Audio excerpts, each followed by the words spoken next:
That's one small step for man, one giant leap for mankind. It is the first human footstep on the moon, and the world is forever changed. Fantastic feeling. It was one of great accomplishment. It was almost miraculous.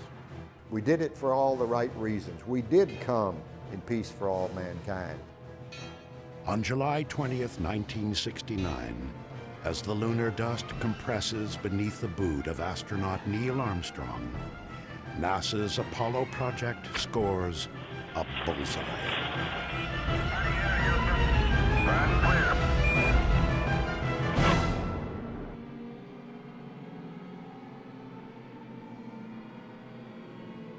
Until the fall of 1957, the moon is Earth's only satellite, orbiting for eons in silent vigil.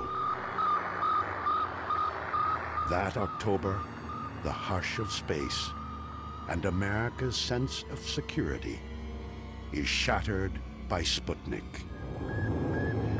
The sound of the Soviet satellite becomes eerily familiar to Americans. Fears escalate that the Cold War could heat up with catastrophic effect. Immediately, everyone thought, well, they're now able to really send their military machines around the world up above. Who is not going to be in danger? President Eisenhower combined several agencies working on rocketry and flight to create one civilian agency, the National Aeronautics and Space Administration.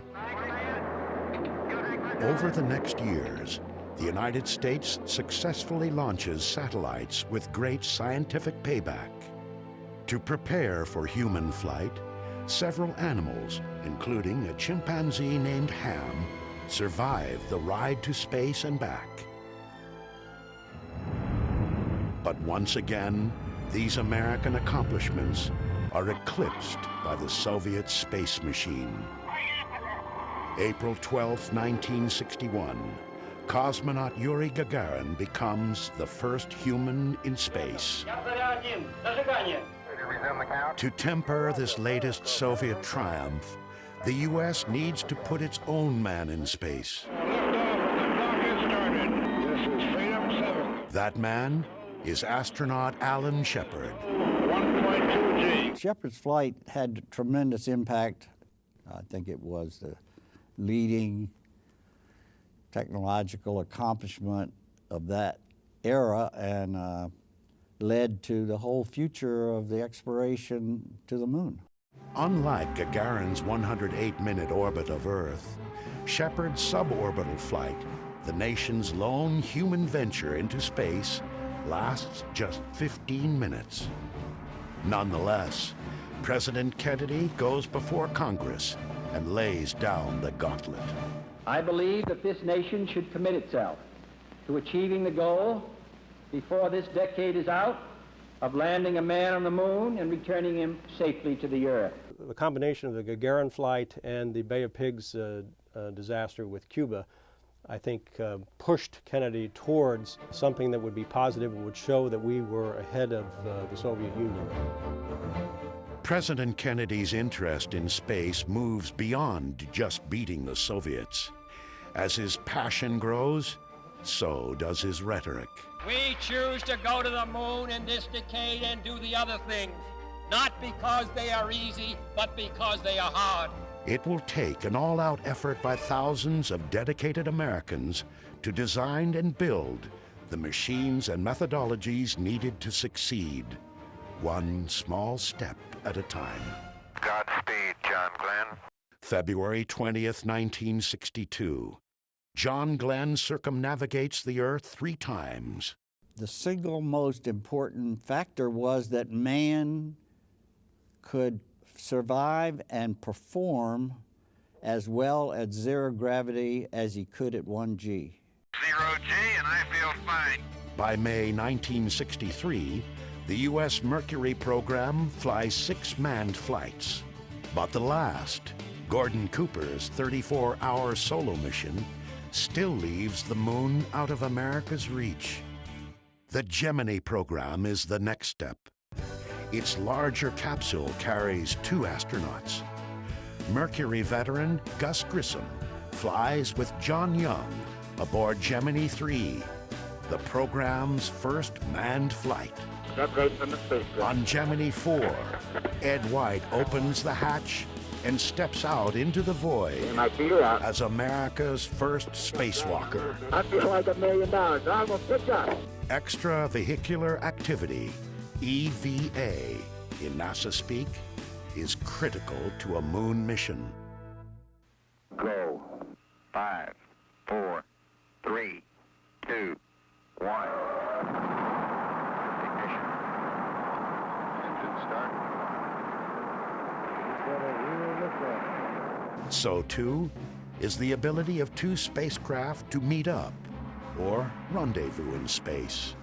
It happens on Jim Lovell's first flight. The first rendezvous, Gemini 6 with Gemini 7, I think was a magnificent milestone in the quest to go to the moon, because we had to determine the types of rendezvous that we want to do around the moon, and we first had it just about around the Earth.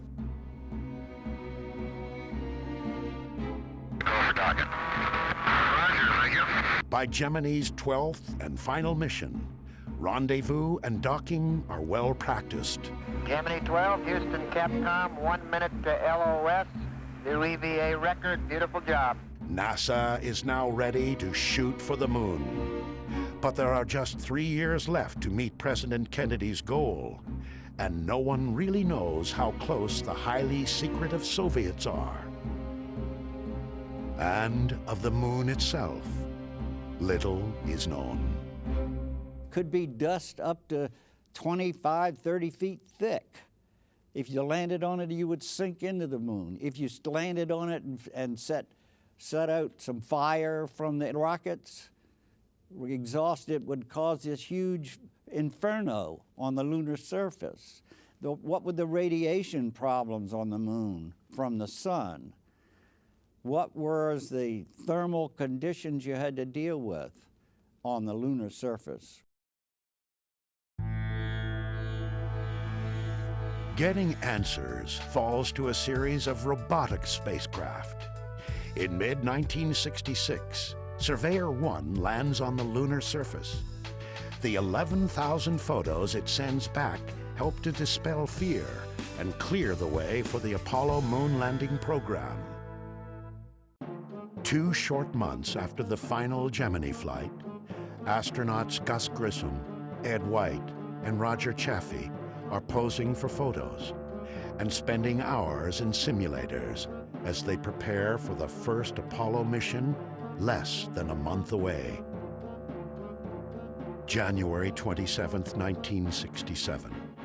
The crew is in the capsule, mounted atop an unfueled Saturn 1B for a dress rehearsal of the countdown sequence. Now we gotta get to the moon. We can't talk between 2 or 3 buildings. A series of problems has already raised tensions at the launch pad when 5.5 hours into the test, Ed White's shouts are heard. At that point, things progressed with absolutely stunning speed. I mean, it was only a matter of 20 seconds before the crew was unconscious. Moments later, the pressure from the fire had increased to the point where it literally ruptured the hull of the spacecraft. Toxic smoke spewed into the White Room. The technicians were struggling to get the hatch open and rescue the crew, but they were driven back by the intense heat and the smoke. Many long minutes passed before they could open the hatch, and of course by that point the crew had died. All 3 astronauts were dead. The loss of Grissom, White, and Chaffee momentarily cripples NASA's moon landing program. But as the 3 astronauts are given heroes' burials, Apollo, like another mythological figure, Phoenix, begins its rise from the ashes.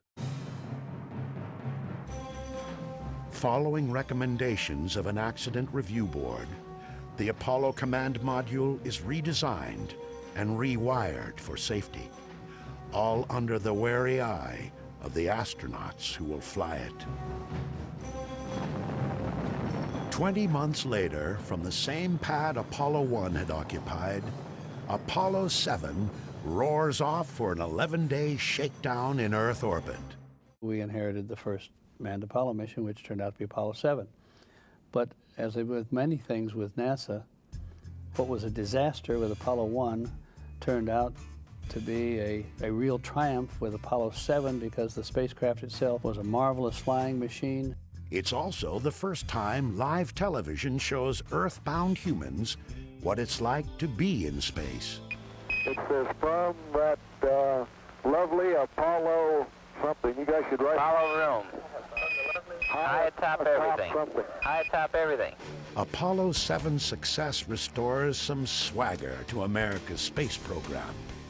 But there are reports the Soviets may be closing in on the moon. The original plan was for Apollo 8 to be an Earth orbit test, but the lunar module wasn't ready. And so the decision was made to actually do a circumnavigation of the moon. So that's what actually happened in December of 1968. The engines are on. 4, 3, 2, 1, 0. Commander Frank Borman, veteran astronaut Jim Lovell, and rookie Bill Anders are the first humans to ride the Saturn V's 7.5 million pounds of thrust. We were way up on the top, like a ladybug on the end of your automobile's whip antenna. So as these big engines were thrashing around to keep this thing straight up, boy, the ladybug was getting thrashed. And it was so loud, we couldn't talk. The vibration, the thrashing was violent, and you couldn't see the instrument panel. But when we cleared the pad and had some aerodynamic stability and didn't have this noise, why things steadied out, and by that time my heart stopped racing. Apollo 8 is the first time humans venture beyond Earth's gravity. Lovell marvels at never-seen-before sights. I can see the entire Earth now out of the center window. I can see Florida, Cuba, Central America. Christmas Eve Day, 1968. With the moon dwarfing the nearing spacecraft, Commander Borman fires the main engine on the Apollo service module. The craft slows, then slides into orbit around the moon. The world watches in awe, but none more so than the three men peering out the tiny windows of their capsule. We were the first three people to leave the confines of the Earth and be captured by another body. First time three people saw the far side of the moon.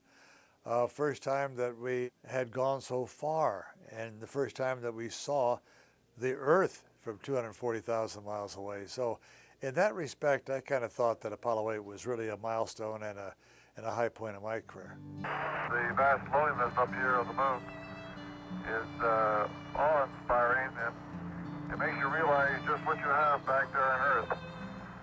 The Earth from here is a grand oasis in the big vastness of space. As the moon's pockmarked surface slips quietly by, the Apollo 8 crew ends its Christmas Eve broadcast with a special message for those back home. And from the crew of Apollo 8, we close with good night, good luck, a Merry Christmas, and God bless all of you on the good Earth. For all its success, Apollo 8 is missing one key component for a moon landing. The lunar module, still being built, is overweight and behind schedule. It's not a simple thing. Spacecraft never landed on another celestial body, so the design had to be done from scratch. One of the main things you had to figure out was that you had to have a rocket on the ascent stage especially that you had to be 100% sure would work, because you didn't want the two astronauts sitting on the lunar surface and the rocket didn't work. The first LEM is ready for testing in Earth orbit on Apollo 9. The LEM is put through its paces and proves it's ready to go to the moon. With one significant limitation. Still too heavy, the LEM can't land. So Apollo 10, like Apollo 8 before it, will only orbit the moon and test rendezvous the lander with a command module. This is really a rugged planet. As John Young watches from his command module, Charlie Brown, Commander Tom Stafford and LEM pilot Gene Cernan undock Snoopy, their lander that can't. And I was doing backup maneuvers to the attitudes, and if they couldn't do the maneuvers, I would do the maneuvers and hopefully rescue them. But I was always ready in case their vehicle blew up or something to come back without them. To test a landing approach, the LEM drops to within 9 miles of the moon's surface and gets a good look at the site NASA has selected for the first touchdown. Skimming the surface at nearly 3,700 miles an hour, Cernan peers out his window at Lunar Mountains. We is down among them, Charlie. Roger, I hear you weaving your way up the freeway. Roger, fantastic, Charlie, fantastic. I felt like I had to pick up my feet to keep from dragging my heels on the top of those mountains. When you move that fast across the surface and you're that close, it's an overpowering experience. On their second flyover, the experience turns almost deadly when the lunar module tumbles out of control. I saw the lunar horizon 8 times in 15 seconds in all different directions. That was a man-made problem because we were switching computers to check out a little backup computer we had. The guidance switch had to go in the other direction. I had already put it in the other direction. And so Tom went and moved it in the other direction. And so the computer that had the spacecraft at that moment didn't know where it was. But Tom was able to stop it, control it. Finally, as in the comics, Snoopy returns to his master, Charlie Brown. Even before Apollo 10 enters lunar orbit, the Apollo 11 spacecraft has been rolled out to the launch pad atop its Saturn V rocket. In less than 2 months, its crew will try and safely set it down on the moon. That's one small step for man.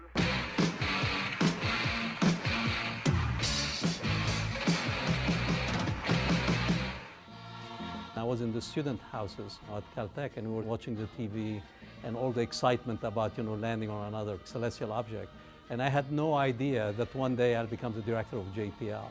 But reflecting back on it, I mean, that was really something I remember forever. One giant leap for mankind.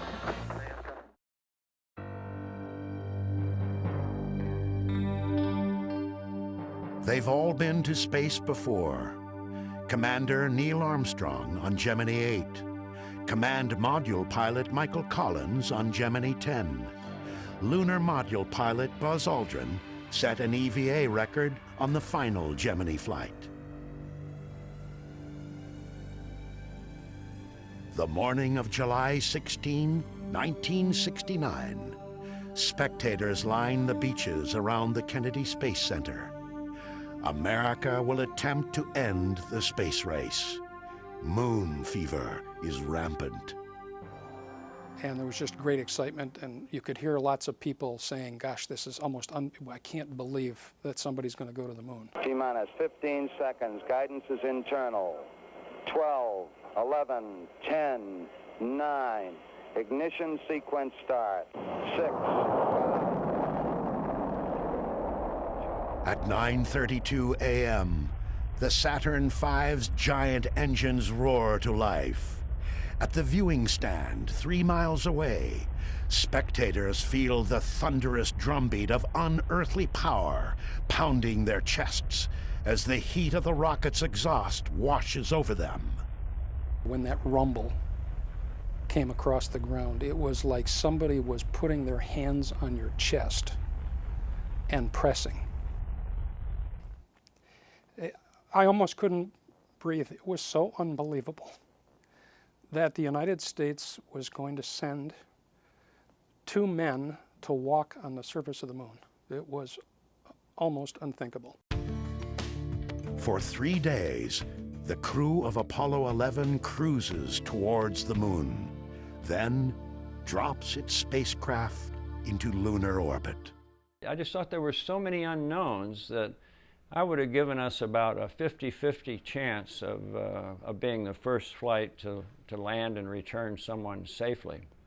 With Collins remaining in the command module, Armstrong and Aldrin prepare the LEM and themselves to become the first humans on the moon. Okay, all flight controllers, go for landing. Retro. Go. Fido. Go. Guidance. Go. Control. Go. Telcom. Go. GNC. Go. Ecom. Copy. Surgeon. Go. Capcom, we're go for landing. Eagle, Houston, you're go for landing. Over. But the landing veers from the planned script. As the LEM nears the surface, the onboard computer flashes an alarm the crew doesn't recognize. 1201. 1201. Roger, 1201 alarm. Any one of thousands of technical glitches could abort the landing. But Houston quickly diagnoses the problem as non-critical, an overloaded computer. 1201 alarm. Same type, we're go, flight. Okay, we're go. Same type, we're go. That's when real trouble threatens the mission. 540 feet down at 30 and at 15. As the LEM pitches upright about a mile above the moon's surface, Armstrong gets his first look at where computers will set them down. A field of boulders, any one of which could prove deadly. Armstrong wraps his hand around the joystick and takes manual control. 3.5 down, 220 feet. 13 forward. With fuel running out, Armstrong flies the LEM like a helicopter. Aldrin keeps his eye on their altitude, forward speed, and rate of descent, calling out the numbers. 100 feet, 3.5 down, 9 forward. At 60 seconds, we're still 100 feet up. I was nervous. Okay, at 30 seconds, we were 10 feet. I figured we had it made. But 100 feet, we're thereabouts at 60 seconds, you could very easily just not be where you want to be. 4 forward, drift into the right a little. Sort of like driving your car when the gas gauge is reading empty, but you know that when it gets down there, you got a few more miles left. Well, that was the situation we faced. And I think it was in the last seconds. Everybody was holding their breath.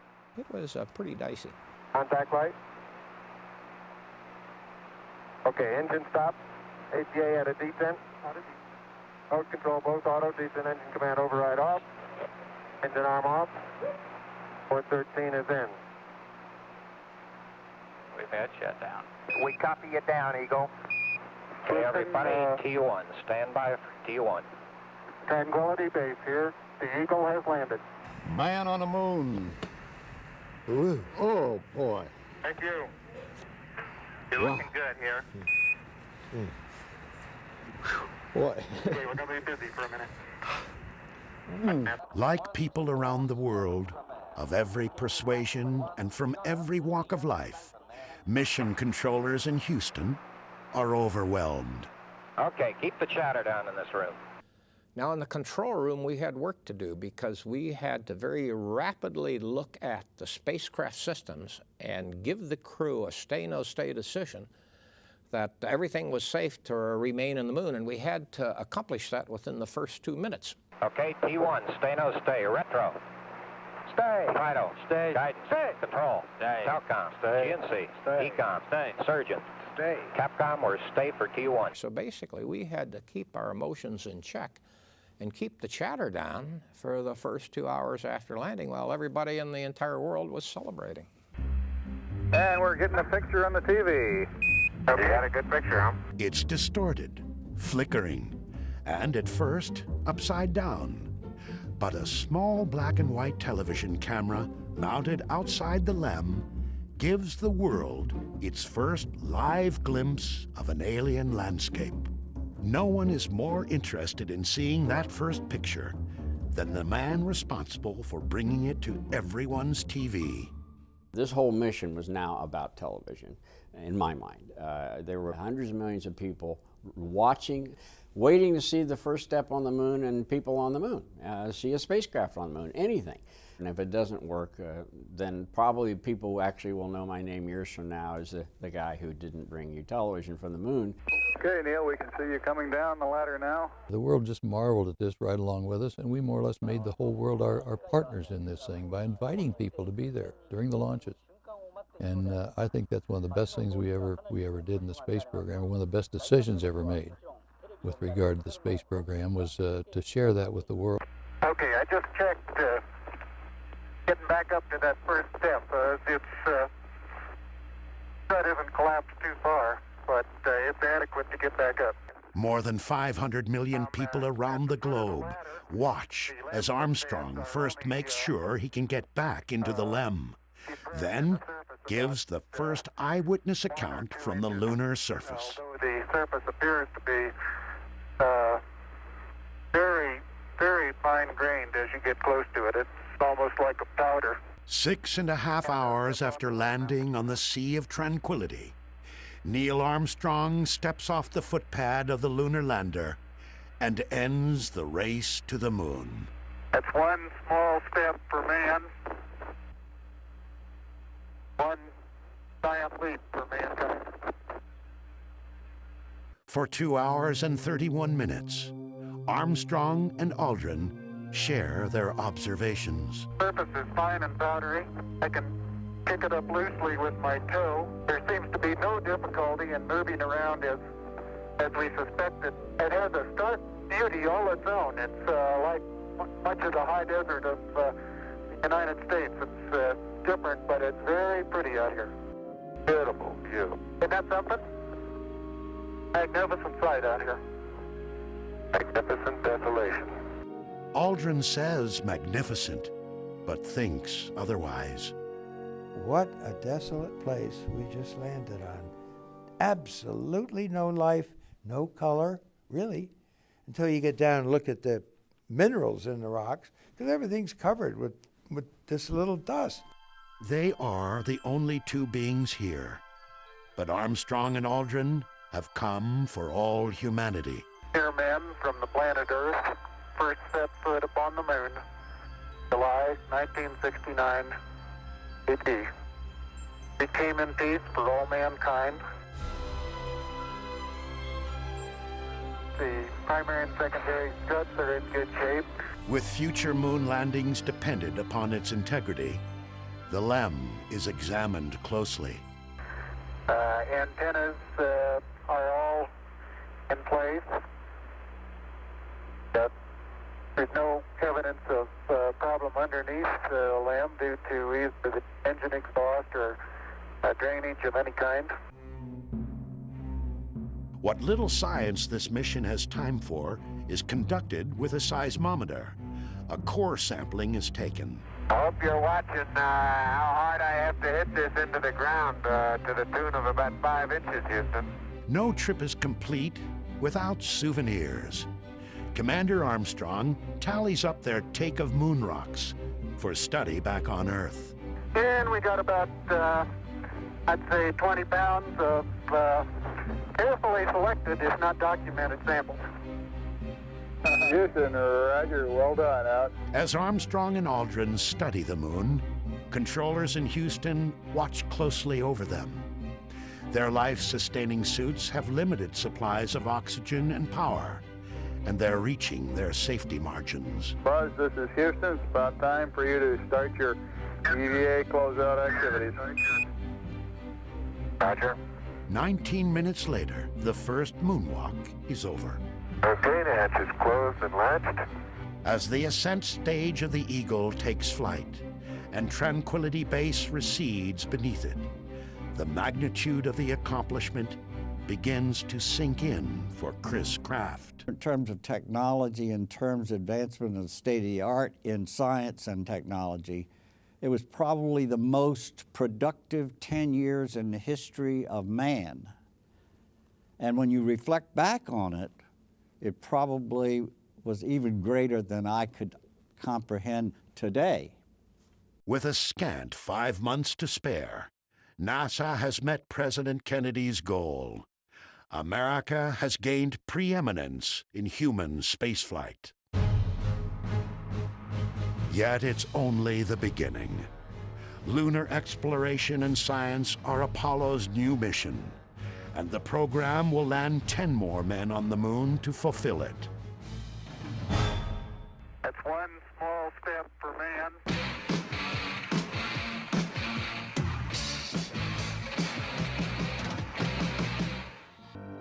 Every Apollo mission starts the same. 3 men in a capsule sit atop the giant Saturn V rocket, waiting for its monstrous engines to propel them off the Earth. The 3-stage Saturn V stands 363 feet tall, and at launch weighs more than 6 million pounds. Its 3 stages generate nearly 9 million pounds of thrust. It is the largest rocket ever flown. 5, 4, 3, 2, 1, 0. All engines running. Commit. Liftoff. When Apollo 12 leaves Pad 39A on the second moon landing mission, the Saturn V proves its mettle. 36 seconds after lifting off in a rainstorm, lightning hits the rocket and waylays the crew's control panel. I don't know what happened here. We had everything in the world drop out. I'm not sure if you get hit by lightning. 16 seconds later, as if to confirm Commander Pete Conrad's theory, a second lightning bolt strikes the rocket. Command Module pilot Dick Gordon watches his entire electrical system shut down. The moment of the lightning strike, the reverse current relays did their job and shut down the fuel cells. So we were not receiving any electrical power from the fuel cells, which was our main source of electrical energy. Fortunately, at that time, the batteries were on the line for the launch itself, so we had electrical power, and that really saved us from automatic abort. 13 Saturn V rockets fly during Apollo, including every moon mission. Although anomalies occur, no Saturn V ever fails. I think I see my crater. Hey, baby. I'm not sure. Including Apollo 12's. There it is! Son of a gun! Right down the middle of the road! A major goal of the mission is to execute a pinpoint landing in an area called the Ocean of Storms. So NASA said, we're going to demonstrate this by picking a certain crater, and then we'll send you there. And the crater we're going to pick is the one that has Surveyor 3 in, that landed inside this crater some 33 months earlier. And that may have been a small one for Neil, but that's a long one for me. And we landed, and the first thing Pete did when he got out was go around and looked and see if Surveyor was in that crater. Boy, you'll never believe it. That's what I see sitting on the side of the crater. The old Surveyor, huh? The old Surveyor, yes, sir. Does that look neat? It can't be any further than 600 feet from here. We have a good shot of you there, Pete. Live television from the moon is now in color. Okay, Houston, I'm going to move the TV camera now.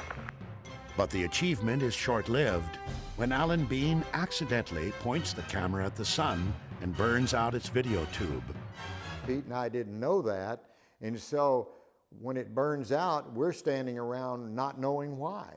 Now, the people on the ground knew immediately why, but they never told us. They never said, you pointed it at the sun, it's ruined forever.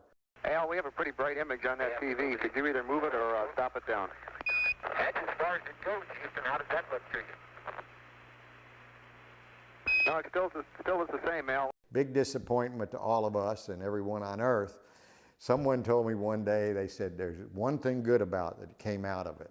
We used to have discussions that maybe we shouldn't have a TV. They said, after your mission, never had that discussion anymore. Everybody agreed we needed TV. NASA closes out the 60s by landing humans on the moon. Not once, but twice. The third attempt comes to be known as NASA's most successful failure. Okay, Houston, we've had a problem here. That's one small step for man.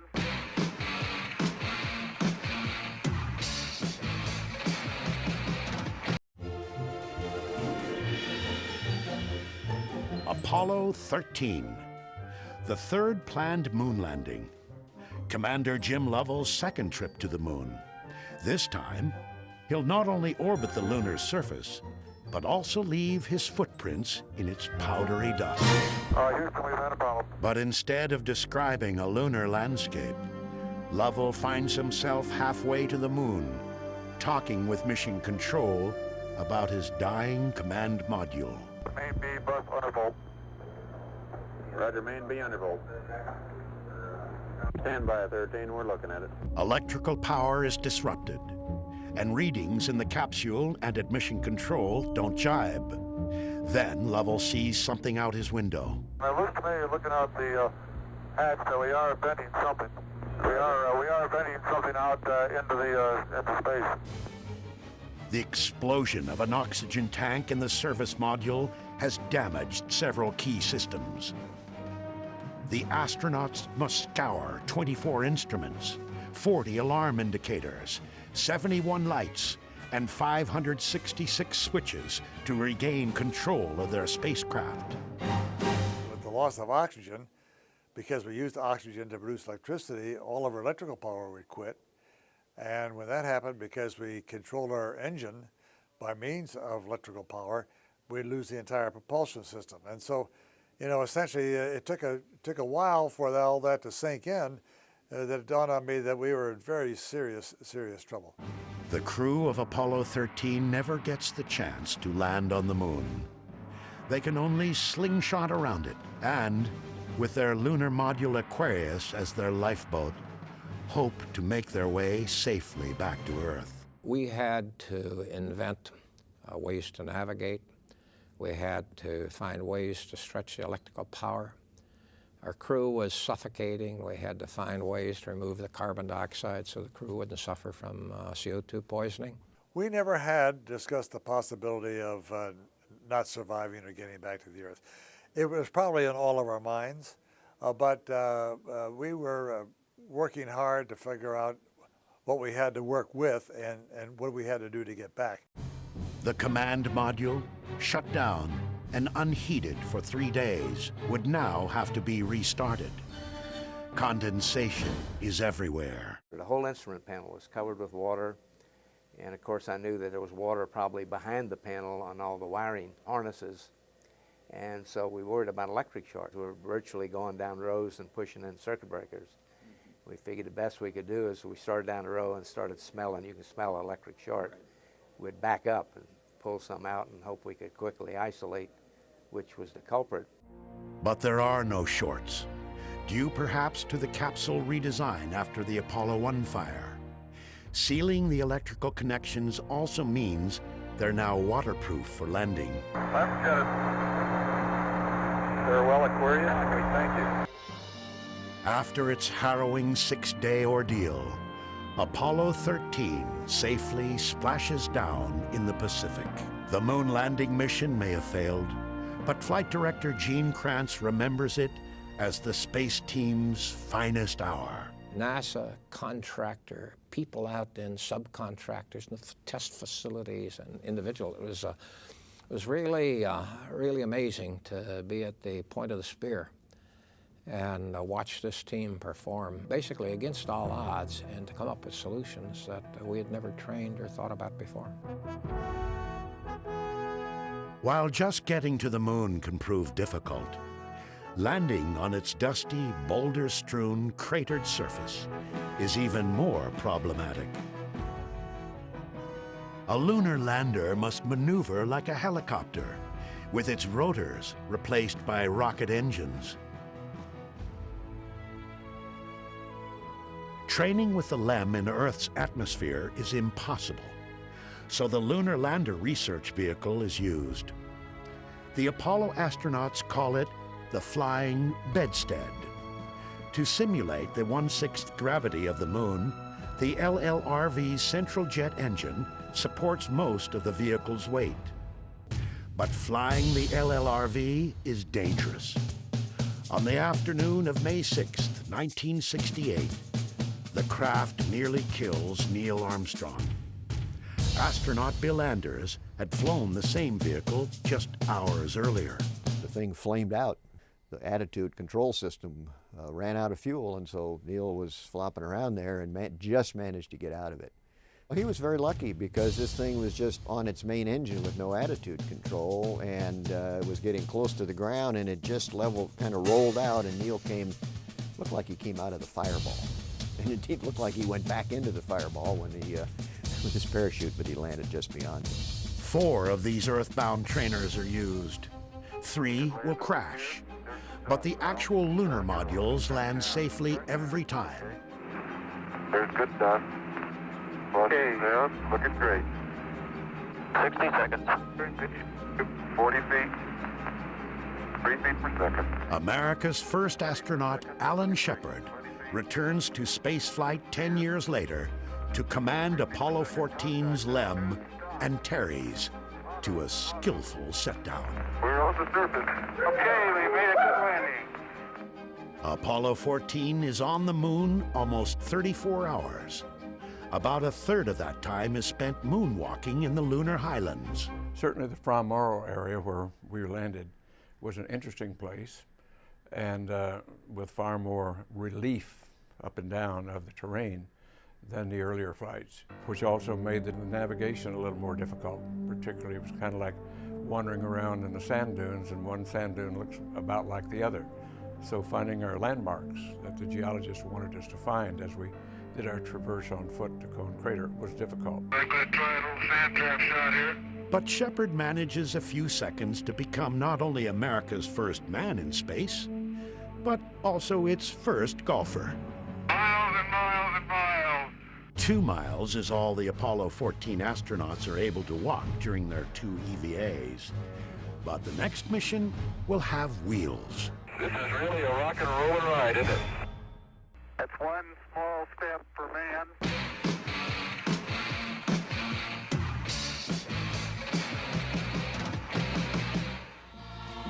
Beautiful, beautiful. Isn't that something? I was in Orlando, in my parents' house, and as the first pictures came through, we were, of course, all just very enthusiastic and enthralled with what was happening. One giant leap for mankind. Okay, Houston, as I stand out here in the wonders of the unknown in Hadley, I try to realize there's a fundamental truth to our nature. Man must explore. When Apollo 15 Commander Dave Scott descends the LEM's ladder 2 years after Neil Armstrong, he achieves his own first. Scott climbs aboard the first lunar rover with crewmate Jim Irwin, and, as space's first motorist, proceeds to peel out. This is really a rock and roll ride, isn't it? Never been on a ride like this before. Oh boy. I'm glad they got this great suspension system on this thing. More than just a toy, the moon buggy is a science platform, allowing astronauts to venture farther from the LEM than the previous 3 Apollo missions. During 10.5 hours, Scott and Irwin cover 17 miles and examine many interesting sights. A boulder exposed to the surface here, which has got layering within it. It's been weathered away apparently, and just the surface top is exposed, but the boulder must be about a meter long with 2 to 3 inch layers in it. Working in a suit is very fatiguing. You don't get the food, the water, the rest. So actually we were not only probing the boundaries of geology and exploration, we were also probing the boundaries of human performance. The Apollo 15 mission really took us back to the drawing board in several areas to look at how we train crews, and how we provide them adequate nutrition and hydration and all of these things. Hey, John, this is perfect with the LEM and the rover and you and Stone Mountain and the old flag. Come on out here and give me a salute. Big Navy salute. In the summer of 1972, Apollo 16 astronauts John Young and Charlie Duke spend 20 hours searching for volcanic rock in the Descartes Highlands. Ah, Charlie, such form. Oh, Stephen. How about that? I'm going out for the ballet when I get back. You learn another line of work up here. Because of the geological diversity of the moon, they wanted to get some samples from the mountains of the moon, if you will, or the highlands, which was a considerable elevation above the Luna Mare. That is the most beautiful sight. What's that? You're standing there on the rim of that crater. Well, it's great to have a lunar rover. When you turn wheels, the front wheels would go this way and the rear wheels would go that way. So you could turn in your own diameter. And because of all the holes on the moon, you need to be able to do that. Ah, here he comes, folks. He's got the hammer out. I knew he couldn't resist. I don't know if this will work or not, Shirley, but it couldn't pick a better spot. Here we go. Hot dog. He did it. It's a very friable rock, apparently, Houston. Okay, outstanding. Science was certainly in the front seat. Of the 6 landings on the moon, the last 3, I think, were devoted completely to the science of it. We'll sample right there and get you a scoopful of this underlying regolith. There'll be just one more flight to the moon. Apollo 17 lifts off in the midnight hour of December 7th, 1972. My God, it was like the sun coming up in the middle of the night. I mean, all of a sudden, this golden light, this flame that was the color of a sunrise, just exploding and filling the sky and filling my field of view, and in silence seeing this rocket ascend, and then without anticipating it, this roar of sound that just swept over us.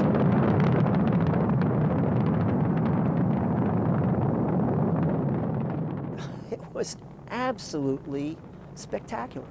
I mean, I've seen launches since then, but I don't think anything can compare with knowing that you're seeing 3 people who are on their way to the moon.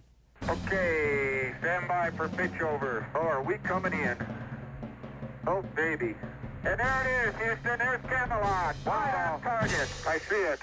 Being the last mission, we built on all the other missions before us. And so our landing site was in the northeastern edge of the moon, which was off-center. We landed in a valley, the Valley of Torres Litro, that was surrounded by mountains on 3 sides, higher than a Grand Canyon is deep. About, I don't know, give or take 20 miles long and maybe 5 miles across. Okay, Houston, the Challenger has landed. Roger, Challenger, that's super. Houston, you can tell America that Challenger is at Torres Litro. We landed within a couple hundred feet of our landing site. Pretty exciting. Hippity hopping over hill and dale. Da da da da da da da da da da da da. Hippity hopping along. If America's moon missions must end with Apollo 17, Commander Gene Cernan makes it memorable. Can you use the other end against the right side of the rock? His partner, Jack Schmidt, is the only trained geologist to fly to the moon. At times, his mission zeal overtakes his ability to traverse the terrain. No, dadgummit. Well, hey, Gene, would you go over and help twinkle toes, please, Gene? Well, working on the moon is a lot of fun. I mean, it's like walking around on a giant trampoline all the time, and you're just as strong as you were here on Earth, but you don't weigh as much. You only weigh 1/6 of what you weigh on the moon, even with a suit. In the backpack, my total weight was only 61 pounds. Cernan has been to space twice before, including on Apollo 10's lunar orbit checkout of the LEM. Yet Cernan is awestruck by this valley and what hangs in the pitch-black sky overhead.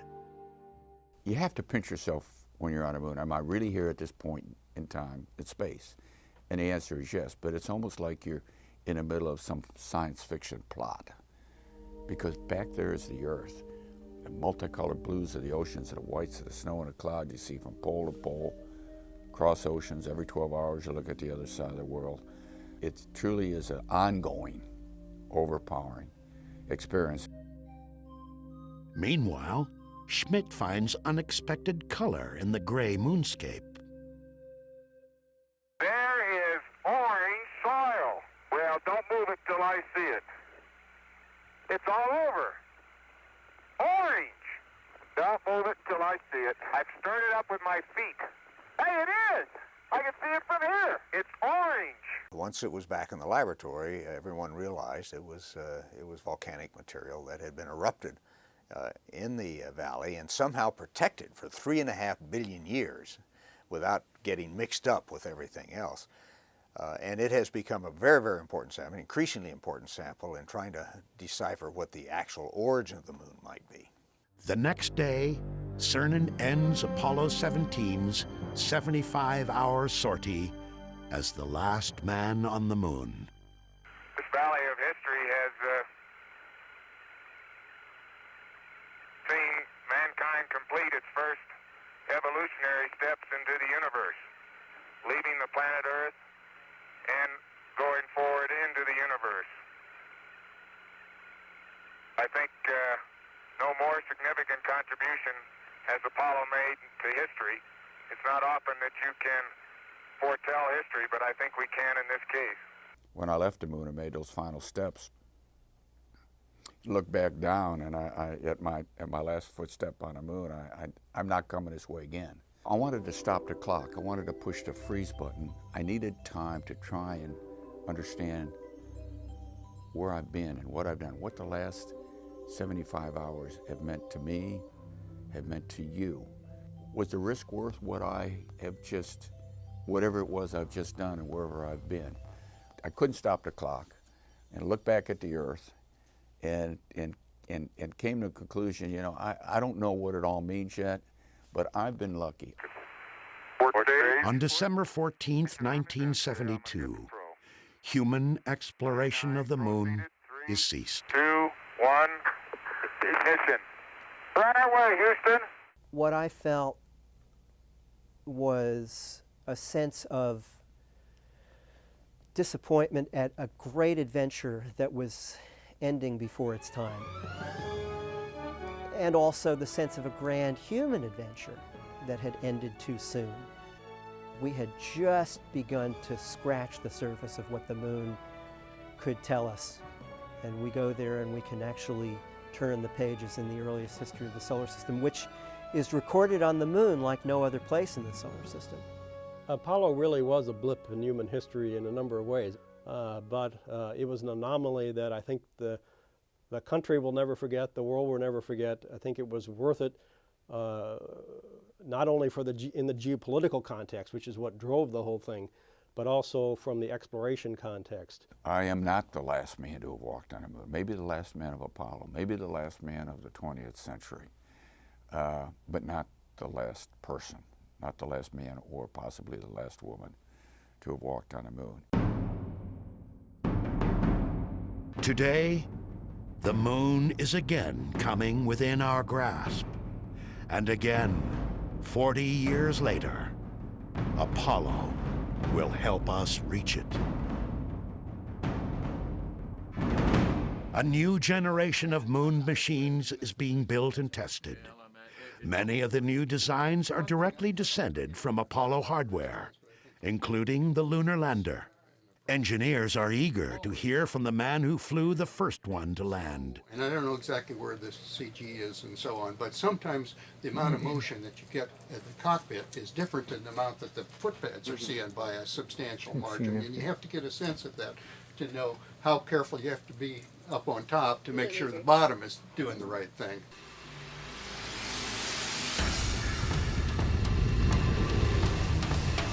The next generation lunar rover will bear little resemblance to the Apollo buggy. Its explorers will drive the moonscape in shirt sleeves. The key thing about this vehicle is it's a small pressurized rover, so we actually live in the vehicle under pressure. The suits are hanging off the back on devices called suit ports. What we do is we literally open a hatch inside the vehicle, open the back hatch of the suit, step into the suit, and 10 minutes later we're boots on the surface sampling rocks. In an Apollo-style unpressurized rover, you've got 8 hours of consumables in your suit, so you have to go out and turn around and come back at the end of each day, whereas here we're going to live in it.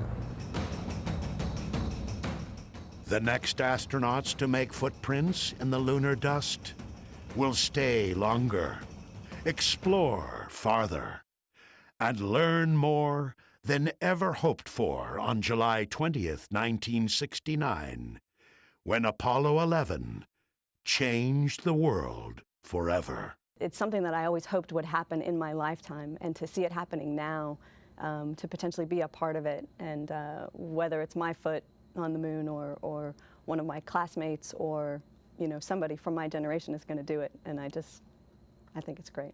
We did a lot of great work in the 1960s and 70s when we went to the moon, but unfortunately we didn't stay there very long.